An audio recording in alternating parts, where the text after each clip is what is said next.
দাদা নিষ্ঠুর নিয়তিয়ে আজি আমাক কৰ পৰা কলৈ লৈ আনিলে এবাৰ ভাবি চোৱাচোন তোমালোকে। দাদা পিতৃহীনেই পঞ্চ পাণ্ডৱ চিৰদিন প্ৰদান কৰি পিতৃত্বৰ ছায়া যি পিতামহ ভীষ্মই আৱৰি ৰাখিছিল আমাক, সেই পিতামহৰ হৰহত্যাৰ বাবে দায়ী আজি পাণ্ডৱ।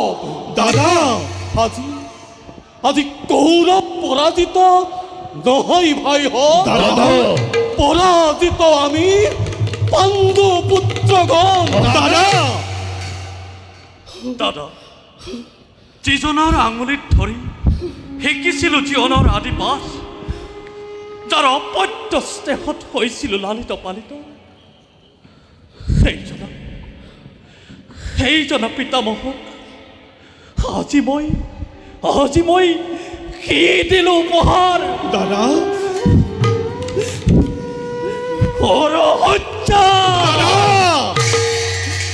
আজি এই অৰ্জুনৰ সুতীক্ষ্ণ হৰৰ আঘাতত মলুণ্ঠিত হৈ পৰি আছে অৰ্জুনৰ শ্ৰেষ্ঠ ধনুধৰ পিতামহ ভীষ্ম। যাৰ ঋণ পৰিশোধ কৰিব লাগিছিল নিজ বক্ষৰ ৰক্তৰে, সেইজনক আজি মই হৰহত্যাৰ দিলোঁ উপহাৰ। দাদা ভৱিষ্যতৰ সভ্য সমাজে কৰিবনে বাৰু এই অৰ্জুনক ক্ষমা?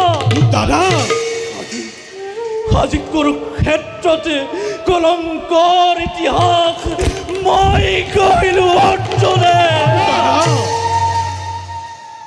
দাদা পিতামহ ভীষ্মদেৱৰ হৰহত্যাৰ বাতৰিয়ে কেৱল কোনো পাণ্ডৱকেই নহয়, আৰ্যভট্টৰ সমগ্ৰ বীৰ মণ্ডলীকে কৰিছে মৰ্মাহত। কিন্তু দাদা প্ৰাপ্য আদায়ৰ বাবে কৰা এই মহান সংগ্ৰামত আমিতো আমাৰ কৰ্তব্য কৰিবই লাগিব। এইয়া জানো ভুল দাদা। সময় বৰ নিষ্ঠুৰ। দাদা নিষ্ঠুৰ সময়ে পিতামহক থিয় কৰালে আমাৰ সন্মুখত শত্ৰু স্বৰূপে। দাদা কিন্তু কুলশ্ৰেষ্ঠ পিতামহ জানো আমাৰ শত্ৰু? দাদা ভীমক বিভ্ৰান্ত নকৰিবা, লক্ষ্যৰ পৰা বিচলিত নকৰিবা। মই মাত্ৰ এটা কথাই জানো, সেই দুৰ্মতি দুৰ্যোধনৰ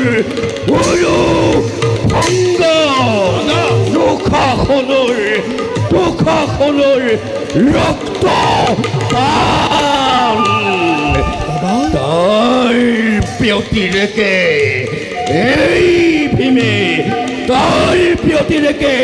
এই ভীমে আৰু নাজানে কোকে আৰু